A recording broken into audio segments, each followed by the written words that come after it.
Hi, and welcome to another episode of the Michael Yardney podcast. Today we're going to be talking about tribes. And let's face it, we all belong to one. I'll explain in a moment, but as a property investor, business owner or entrepreneur, you really must understand how the various tribes think and what they want out of life. And I'm going to be joined by leading demographer Simon Kuestenmacher.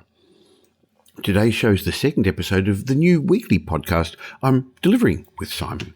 Look, over the last 4 years, Simon Kuestenmacher has been one of the most popular regular guests on this podcast, and because we both believe that demographics is going to be one of the main drivers of our property markets, business and economics moving forward, we're publishing a separate podcast that we've called Demographics Decoded, where we're going to unravel the trends that will shape the future of your investment decisions, your business strategies, and your organisational planning. Now, last week we launched the first episode of this podcast, and the response was incredible. So thank you to everyone who's already subscribed, and for those of you who've shared your excitement with us. Now, while you're hearing this show today on the Michael Yardney podcast channel, Demographics Decoded has its own channel on all podcast apps and on YouTube. To keep getting the episodes, you're going to need to subscribe to Demographics Decoded on your favourite podcast app, the one you're listening to now or watching this right now. So stop for a second and subscribe to the Demographics Decoded podcast. I'm running the show here on the Michael Yardney podcast to give you a taste of what's ahead. But as I said, please just stop for a moment and look for Demographics Decoded on whichever podcast app you're currently listening to on, and subscribe to the show as well. I'll leave you a link in the show notes to make it easy. So now, on with the second of the Demographics Decoded podcast episodes. I hope you enjoy it, and please remember to subscribe on your favourite podcast app.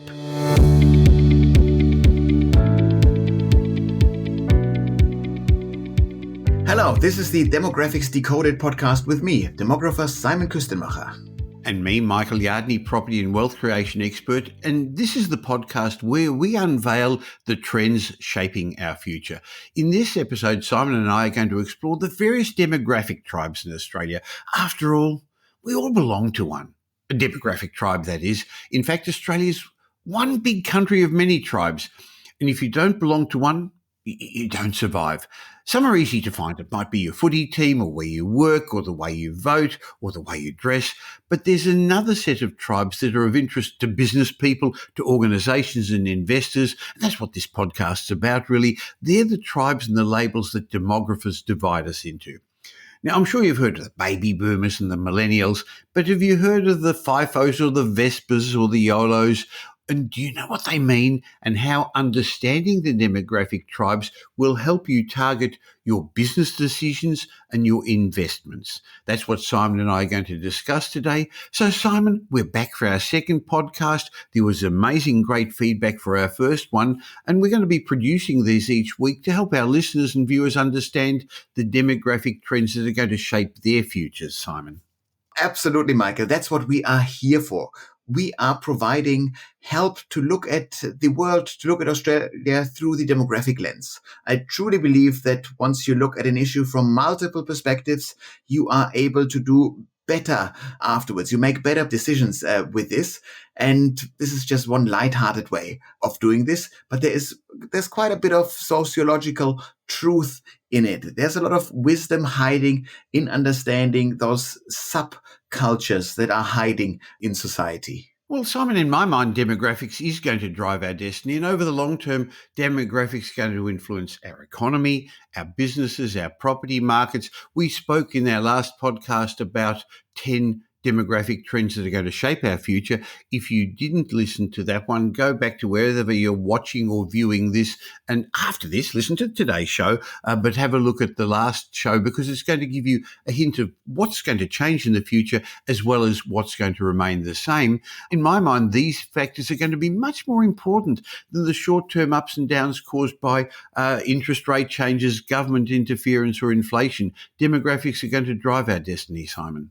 Exactly, because that's the stuff that is set in stone, that is baked into the system. These things are not changing on an hourly basis. These are the rock solid foundations through which we can navigate society. Now, when we talk about those tribes, we can call them population segments, market segments. There's a lot of marketing folks out there that use this language, that use different segmentations depending on what kind of cohort they are looking at. We'll be looking at the fun ones here for now. The fun acronyms that we use in order to get to a bit of truisms about a certain cohort of the population.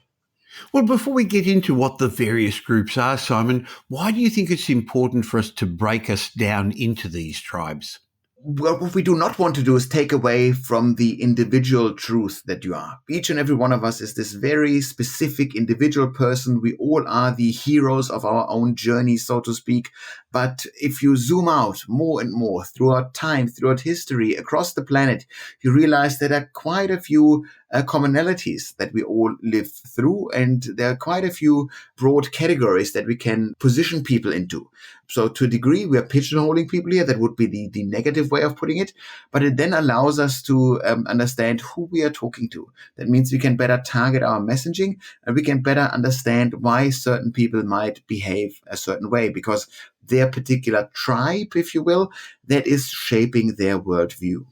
Simon, there's lots of acronyms that have been made, clever little names. Now, we all know about baby boomers and millennials, but there's some ones that in your writings, and I know you write regularly for the Australian newspaper and the New Daily every week, which isn't behind a paywall, so people can get your writings every week there on a Saturday. But you've broken down the various tribes. Let's look at them. One of them that I found interesting was the YOLO tribe.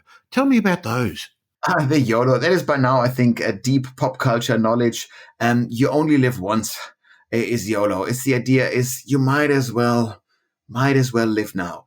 Take the risk, do this thing. This is a tribe, quite often we say these are young urban professionals, and we say these are people before the family formation stage of the life cycle. So they're not bound by their kids. They prioritize experience over accumulating materialistic possessions. That is quite important because this is in opposition to older generations where you would not spend high on yourselves. You wouldn't spend money on yourselves. You would accrue wealth and materialistic desires. This is when you had, the good china that you only put out on a Sunday. This is something that I'm the young laughing, people don't Simon, do. because we do have some china that Pam and I got for our wedding almost 30 years ago, and it's still in the drawer there that I think's come out twice or three times. And how many more years have we got to use it?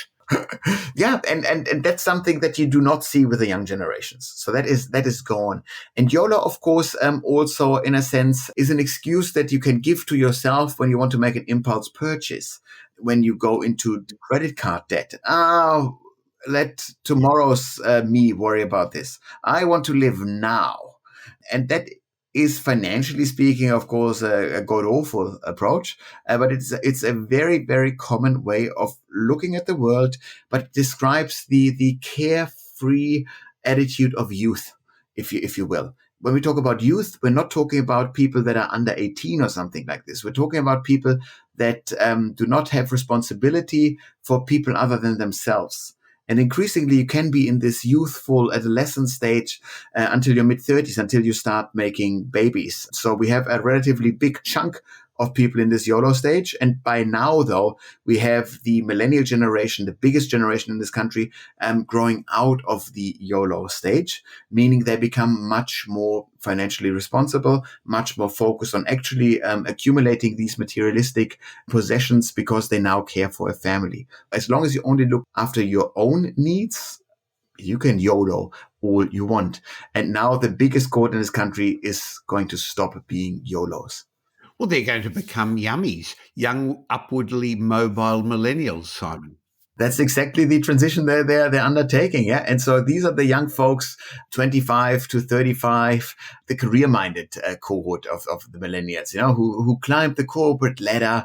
They very much live in the city center because they are workaholics. They know that they need to work hard and long hours to be successful. So they live close to town, walking distance probably to their office. They're highly educated cohort, super tech-savvy professionals. They are spending big. They want convenience. They want lifestyle. These are people who move into properties with rented properties with gyms. They spend a lot on ice baths after the exercises. All these kind of, if you will, unnecessary but fun spendings in order to improve yourself. So very much the, motivational books, kind of self-help book type cohort as well. And they really spend money to purchase flexibility and increased mobility. They don't want to be tied down. This is a cohort that do not know if they stay in the same city for the next year or not. A very, very mobile generation. That's part of the reason they're renting. Simon, I think one of the things we should explain is we're not while we've got funny names for these people, we're not making fun of you if you're in this category, because we've worked our way through a lot of these things as well. All we're doing is, I guess, in a light-hearted way today, just explaining the different preferences that people have. And this is going to be useful for you to see where you fit in, but also if you're running a business to understand what your potential clients would be wanting. And if you're employing staff, I think also it's really important for business owners and entrepreneurs to understand the needs of their team members to see how they can best motivate them, Simon. Absolutely. The worst mistake that you can make as a team leader, as a people's leader, is to think that everybody has to think the same way that you do. And you kind of just judge everyone who thinks different than you as a moron. Because, hey, after all, you spend a bit of time reflecting about this particular issue and you came up with that solution. And if anyone else thinks differently about it, they must be dumb or must have thought about it less intensely than you have. And that is naive. That creates a terrible worldview, to be quite frank, where you constantly think that everyone but you is an idiot. And that's not what it is. People have different worldviews, have different consumer preferences, are in different phases of the life cycle, and they then act accordingly. And our job as a business is to create a container in which all those different cohorts can work together productively. For us as society, it is the explicit goal to create a container, our democracy, where those diverse people can act and coexist in peace and prosperity next to each other. Quite a few challenges for a little podcast to solve. That's right. Now, another group that I see a lot, especially on the weekends coming past here where I live in Brighton, are what I call the mammals. Not mammals, the marsupials, but MAMILS, middle-aged men in lycra. They're on their bikes, they're riding up and down Beach Road here on the way to all the way down to the peninsula. My car doesn't travel as far each week as they drive on the weekend, Simon. No, and this is a very lucrative market cohort, if you will. It's a surprisingly expensive hobby because these tend to be expensive bicycles. This is however, though, a male bonding ritual as well, where you cycle in groups, people roughly 35 to 55. They come in younger and older varieties as well. But this is long exercise. Yes. And it's very healthy. It's easy on your joints. Great physical exercise. It takes a lot of time out of your day, though. So you do need to manage this carefully from a home front perspective, that you don't get into trouble with your beloved others, significant others there. Yeah, but overall, a highly educated bunch of people that you see cycling there. High incomes, wonderful cohort to tap into from a property perspective. Probably these are property owners to a high degree. If they're young renters, they will be living near wonderful locations, near cycling paths, near the beach, because they want the weekend after a long, stressful week to be full of recreational, but also active fun. And, you could also argue this is a wonderful new, more healthy development of what people would have done in the past of just drinking together. It is much healthier to ride together rather than to just get drunk together. Yes, except they tend to annoy the car drivers who have to get around the packs. So I guess they hunt in packs too, don't they? Now, another group is the DINKs, dual income, no kids tribe, Simon. We're seeming to see more couples who are financially successful but don't have children. Yes, and we do see more of them because quite often before you turn into a family, you are a DINK for about a decade or so. Quite often you have people partnering up in their mid-20s, and then only in their mid-30s do those very two same people make babies. And in these 10 years, life is easy. You are not a property owner, you rent. And rent tends to be cheaper than a mortgage down payment. So you have still, because they're two incomes, you have so much disposable income. You have no kids. What the hell do you spend money on? Because you work. So you spend a lot of time in the office. So the additional money that you have, you spend on fine dining, on traveling, on wonderful exercises, on experience left, right, and center. A great cohort to be doing business. These individuals with us, you could call them lavish lifestyles, whatever. A lot of it is status driven. There's a lot of social connection linked into this kind of consumption behavior because they live in relatively small dwellings, and therefore all the socializing is not done in backyard barbecues, but it is done in third spaces, which quite often are relatively expensive restaurants. So they very much know what's hip. You got to go to this place. That place is much hipper than that place. And so this is where the best coffee is. This is right next to this cool arts thing. And so these things are also a dream cohort to go to the arts. So they are great patrons of the arts or consumers of arts and cultural events.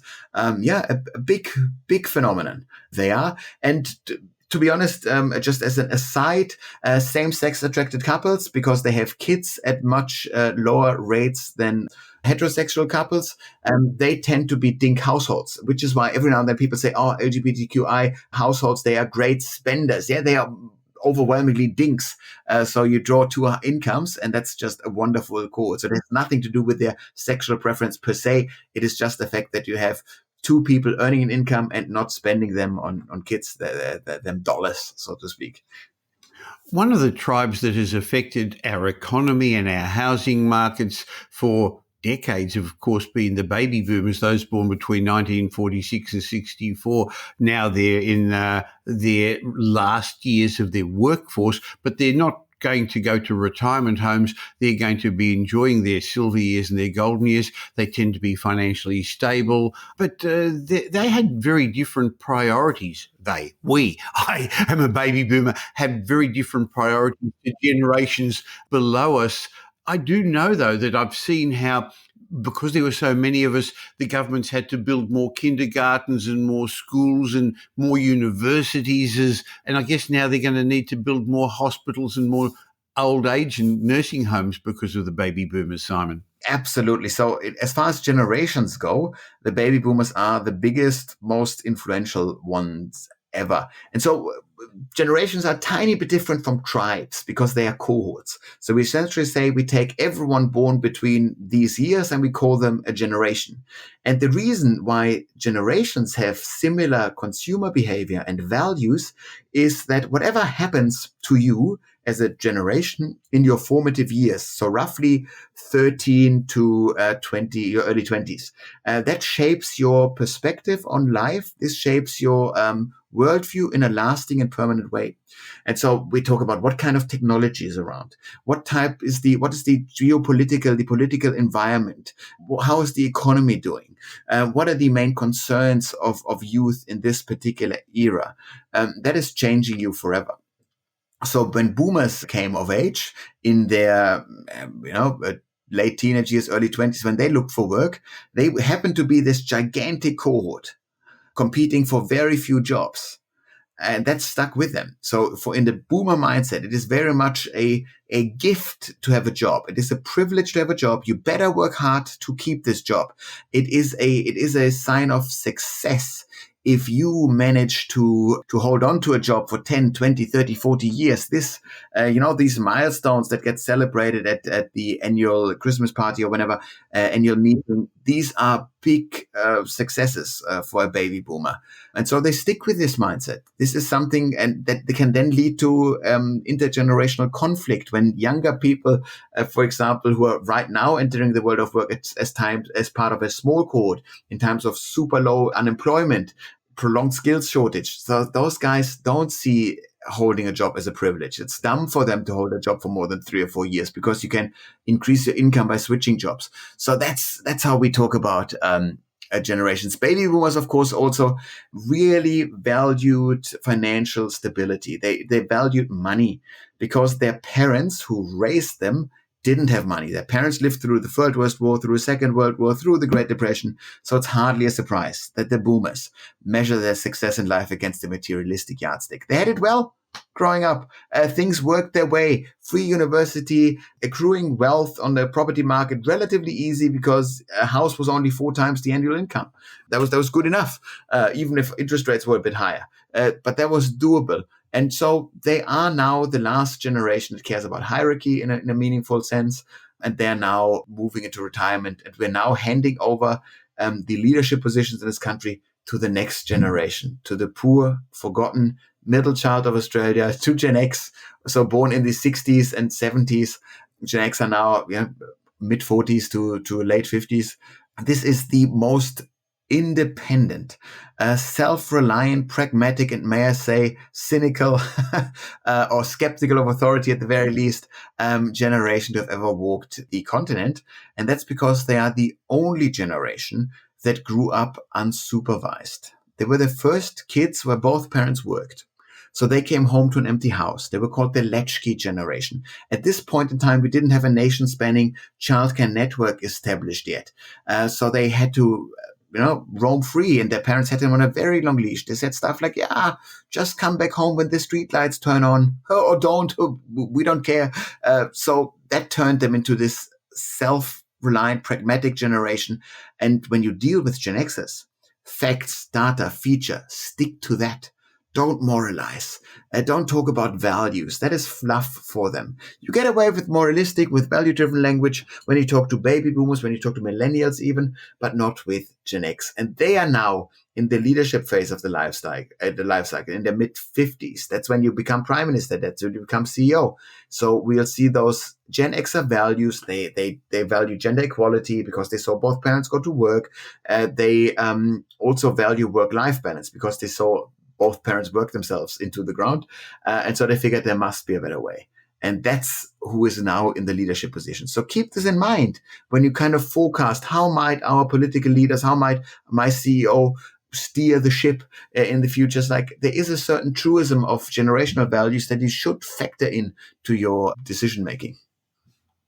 We're walking through the various generational tribes, and I think let's continue on that theme, and then we'll go back to the tribes, because the various generations also belong to separate tribes, don't they? And you can belong to more than one tribe. But I did find it interesting that you, as a younger generation, told me as a baby boomer that I had things easy. It didn't seem easy at the time, but that's a totally different argument that a lot of people say, and something we can explore in future podcasts, Simon.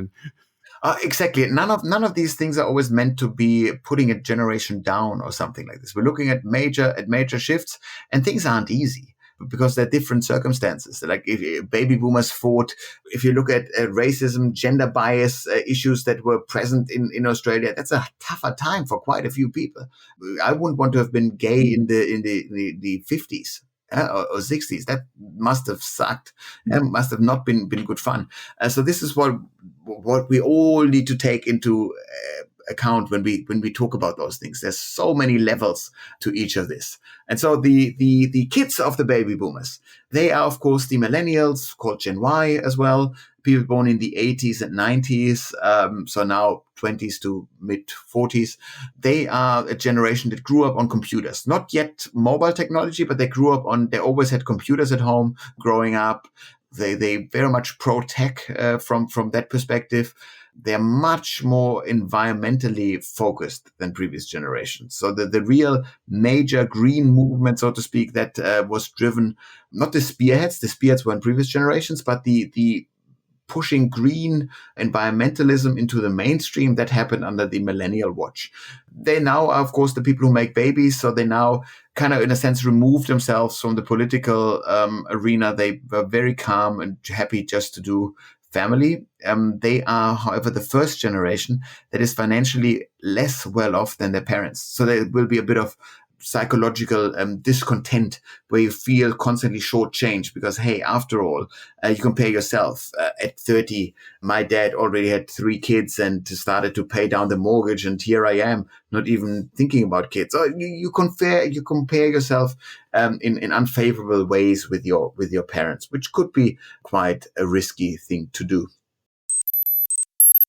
I just want to interrupt this show to remind you that while you're listening to this on the Michael Yardney podcast feed, this show is really a special preview of the new Demographics Decoded podcast that I'm delivering each week with Simon Kuestenmacher.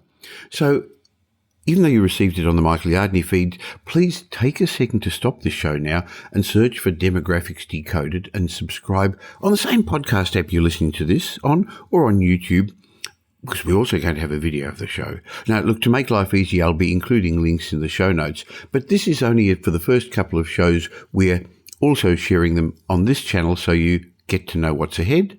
I look forward to sharing 2 shows with you, the Michael Yardney podcast, specifically about property, success, money, wealth, and Demographics Decoded, where we unveil the trends shaping your future. Okay, and there's a younger generation, often called the Gen Zs. Yeah, so the young Gen Zs, these, born late 90s or 2000 onwards. So these are essentially all the young people that are entering your organizations as young graduates right now. These are all the folks in university at the moment. They are truly, truly not digital natives. They are mobile natives. They never, ever look up at their phone and go, whoa, I can't believe I lived without that. They never did. From their formative years onwards, 13 onwards, they always had smartphones. They always had the whole information that mankind ever created, instantly, readily available at their fingertips. And they changed the way they think. They think global warming first, local bike path second. They think in global terms. They were bombarded with global news. News are geared towards the negative. If it bleeds, it leads. So that means that Gen Z really does think that the world is going down the drain, that things are getting worse and worse. They are a very, very pessimistic bunch. We see this in super high rates of antidepressants that they're taking. The census asked for the first time, do you have a medically diagnosed chronic mental health condition? And 25% of young women in the early 20s said they have a medically diagnosed chronic mental health condition. This is, I would argue, the direct result of these high this constant consumption of negative news. Plus, of course, this is the first generation that we allowed to grow up throughout their formative years with social media. And we know that the impact on teens and people in their 20s on Instagram in particular, particularly for women, is god awful. Because you only compare yourselves to people who do their best and also who are highly photoshopped and whatever.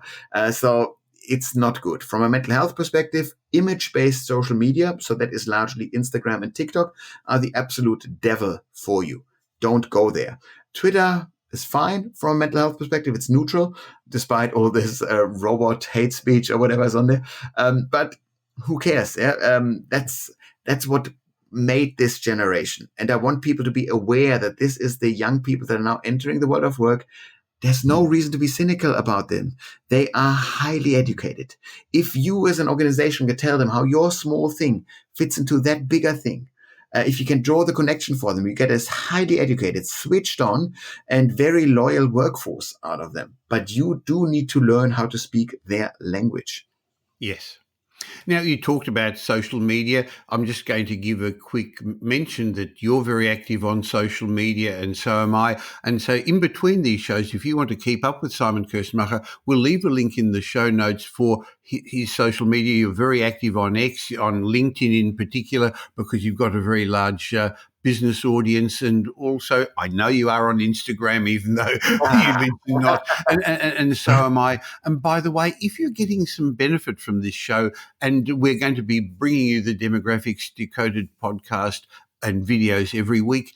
Please stop for a second, subscribe wherever you're watching or listening to this. There's a way of keeping contact with us every week with this, where Simon and I are going to bring you the trends that are going to be shaping your future, and also in the future, some special guests as well. But at the moment, Simon, there are so many topics I know I want to ask you about. So let's get on and discuss some of the other tribes. Yuppies, that was a term that came around in my days in the 80s for young urban professionals, and it described people who were young, maybe just out of university, and had high-paying and an affluent lifestyle. Yeah, and of course, these are the doctors, lawyers, people with master's degrees from top universities, for the first time moving back into the inner city. So they really made these inner city spaces that were a bit derelict. They made them hip again. They turbocharged the, gentrification of those areas with their high incomes.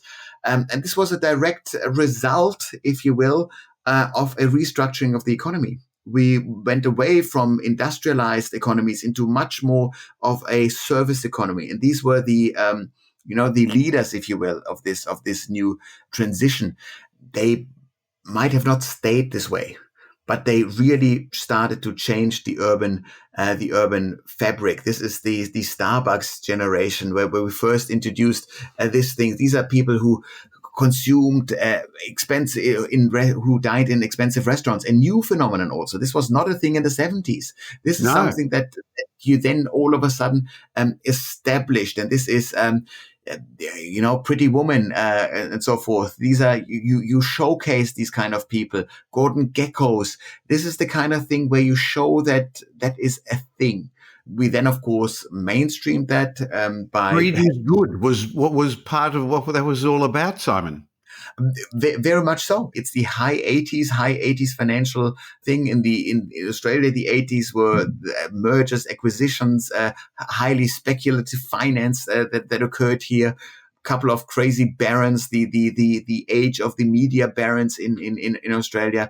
All that, of course, driven by a bit of bling, investments into crazy, outrageously bling 80s properties. It's great fun if you look at this from a retro perspective. Yeah, and so, of course, we made a lot of jokes about them or whatever. Yeah? But yeah, this is not a very political generation, the Yuppies. This is very much a consumption is the main narrative. Well, you grow out of it because I think I did. But as you described it, looking back, then I guess that's what I was. There was also something else at that stage. I'm not sure I fell into that category that people called a snag. In the 90s, it was good to be a sensitive new age guy.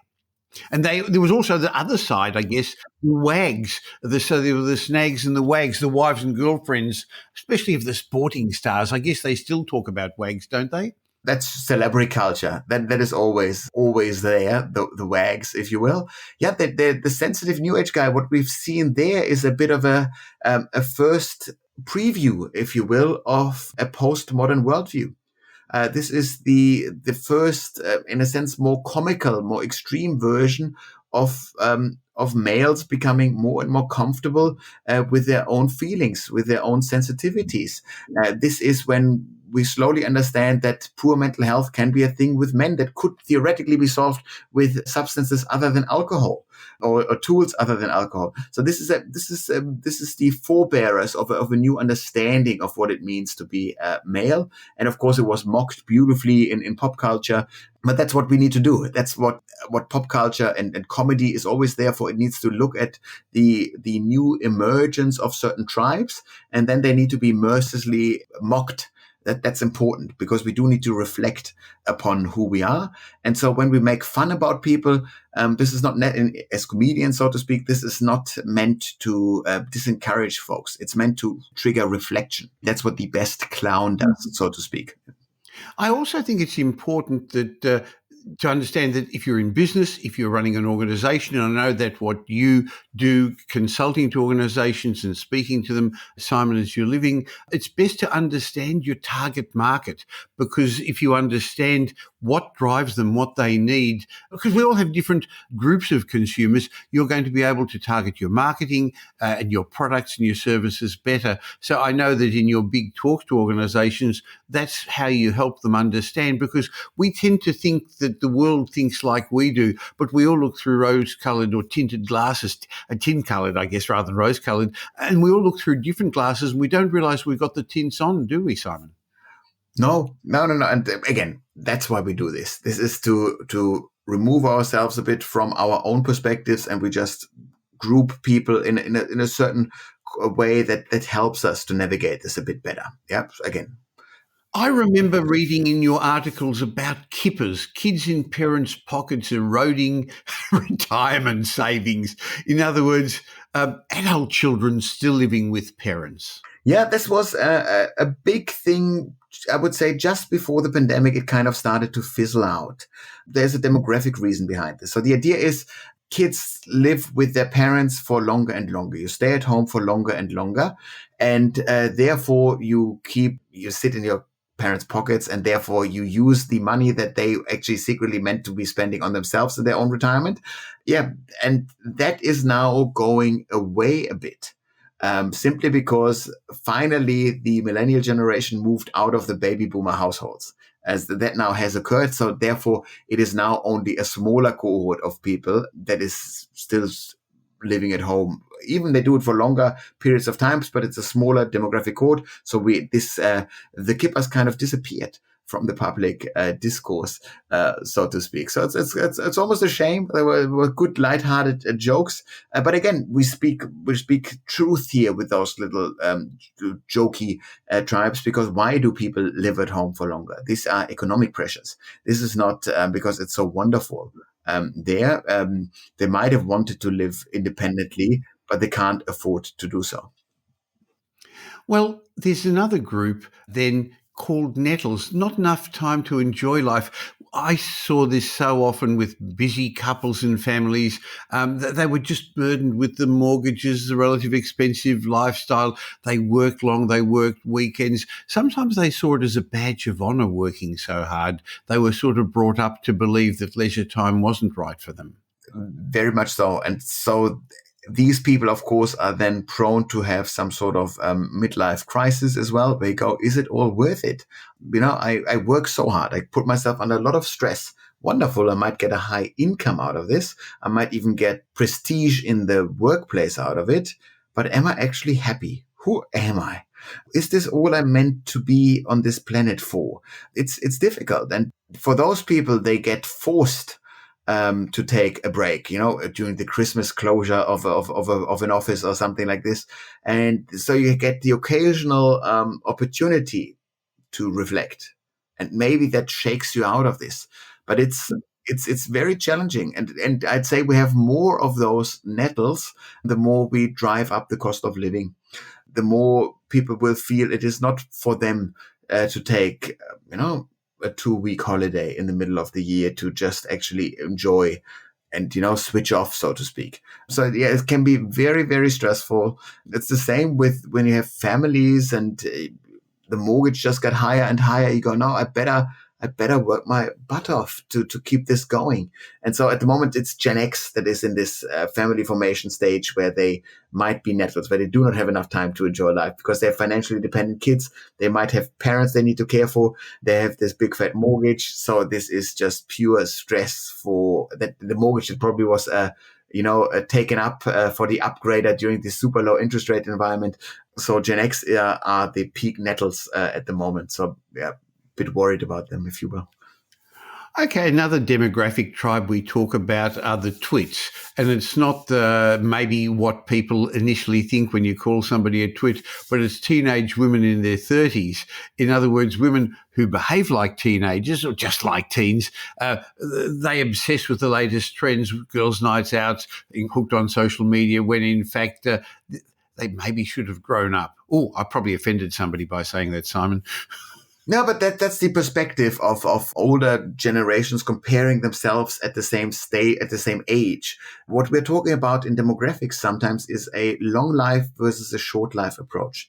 If you live a long life, which we do now, we can expect to live in our 90s if you're teenagers today, then you hang out in each stage of the life cycle for longer. And why would you need to behave like a mother, if you will, or in your early 30s if you don't have kids? That makes no sense. You can hang out in this carefree, worry-free teenage year, if you will. The twits is, of course, not necessarily a favorable term, but you see the prolonged phase. I call this adolescence. Like we stretch adolescence from 13 to 35 these days. Because only once you do have kids are you being forced to grow up. And we're not forcing people to grow up. And that's not necessarily a bad thing. No. It might look very soft or irresponsible in comparison to what you've done in the past or what I've done in the past. But that's just comparison to oneself. And it does not take into consideration the completely changed, broader circumstances in which this generation grows up. Well, it's Freudian slip there. But I think the answer is you've got to enjoy your life. You've got to enjoy the journey. Otherwise, you won't enjoy the destination when you get there. So it's easy for others who've grown up at different times to look down on them and say, why don't they grow up? They're having fun and let them enjoy it. Another tribe is the Boomerang kids. These are children who have moved out of home, but somehow or other end up coming back into the parental home. Sometimes it's because their marriages or relationships have broken down. Other times it's for financial reasons. But there seem to be more Gen Ys and occasionally even Gen Xs returning home. Yeah, that's because you can fall back on the home. So your boomer parents tend to have a large house that has the space for you to go in. They tend to be wealthy enough to accommodate for this. And the lifestyle operates in a way that you hang out at in the university system until your mid-20s. You then go on your London stint overseas. You then move back in home for a bit until you get settled. You then partner up. You then move out. You then partner up. This relationship breaks down after a year or two. You move back for a bit. You move to a different city. You move back for a bit before you settle in your hometown again. So yeah, you're constantly using the parental home much more frequently as a launch pad, so to speak, to start your next step in your life cycle. Baby boomers secretly love it, to be honest. Baby boomers, as parents, actually want to have their kids around.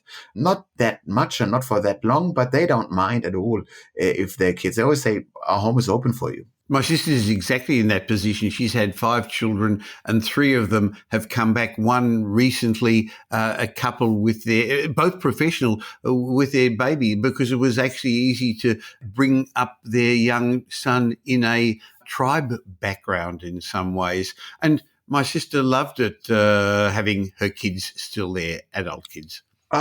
Exactly, and so it's still a nice thing to make fun of, and that's, I think, a good light-hearted way of looking at the world. Is the Australian jester, so to speak, the larrikin, to always make jokes about the situation that you're in.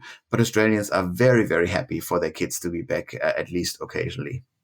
Sure. The last tribe I'd like to discuss with you today, Simon, are the silver stylers. I don't know anyone who'd fit into this category, Simon. Somebody who's over the age of 65, has high net worth, sophisticated, cosmopolitan retirees. They're actually the antithesis of the pensioner or the retiree of previous decades.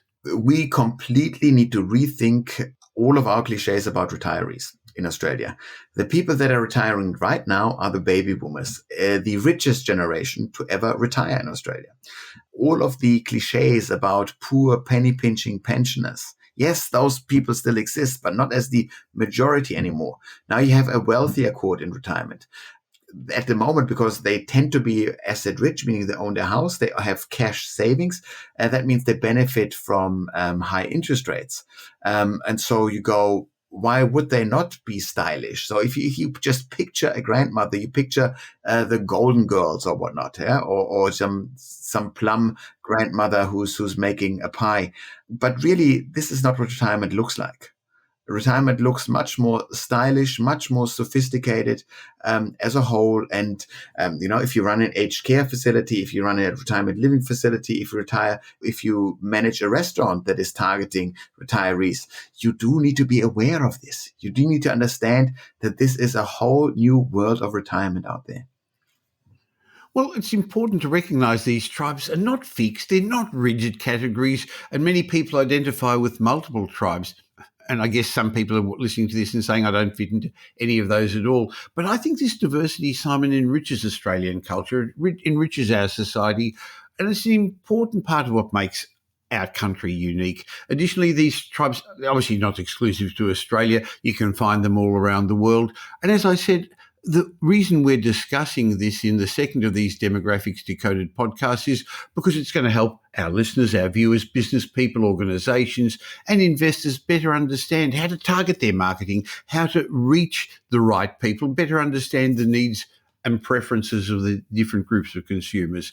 And we're lucky. Australia is a diverse country with a wide demographic range of lots of different demographic groups. And so each week in the Demographics Decoded podcast, Simon and I are going to be helping you understand how the demographic trends are going to shape our economic futures, our culture, society. It's going to create challenges, but also really great opportunities if you understand them. So if you think this sort of information is going to help you become a better business person, employer, investor, please take a second to subscribe to this podcast wherever you're listening or viewing this. Next week, Simon, I'd actually like to have a chat with you about something we discussed in the first podcast, the big trend that's going to happen of the significant wealth transfer. That's going to have some very significant implications for not just our property markets, but the economy in general, isn't it? Oh, absolutely. Big fat shifts ahead. It changes our cities. It changes our investment structure. It's an opportunity for the state to grab wealth. So there's a lot of things up in the air in the coming 2 decades. Now, if you want to keep in contact with Simon's musings, he's very active on social media, and there will be links in the show notes to this, as well as to my social media and the Metropole team who help our clients grow, protect and pass on their wealth to future generations through property advice. But Simon, thank you very much for explaining to us about how we're all different, but in many ways we're still a little bit the same. I look forward to catching up with you again next week for the Demographics Decoded podcast. It's been a pleasure as always. I'll see you next week. This Demographics Decoded podcast was brought to you by Metropole Property Strategists. We provide a complete range of services to help our clients safely create intergenerational wealth through strategic property and wealth advice. If you're looking to buy an investment property or your next home, why not have a discovery chat with one of our wealth strategists? Go to metropole.com.au and explore your options. You'll find we're much more than just another buyer's agent. We provide a complete range of services, including property and wealth advisory, home buying, buyer's agency, property management, renovations, and development management services. The team will help you with frameworks that I've fine-tuned over 5 decades, and we've been helping clients with for over 25 years. We're big enough to tip the scales in your favour, but still small enough to care. You can follow me on social media, but I suggest you also follow Simon Kuestenmacher. You'll find him regularly posting on all the social media platforms. I'll include links in the show notes. And thanks for spending the last little while with Simon and me. I hope you got some benefit from the show. And if you did, and you know somebody else who'd also benefit, please tell them about the Demographics Decoded podcast. There's a share button on every podcast app. You'll be doing them a favour. I hope you will anyway, and you're definitely going to be doing us a favour, helping us in our quest to make as many people as possible aware of the demographic changes that are going to shape their future. And of course, any of the discussion we had today was not personal advice about your future, but just general information to help inform you.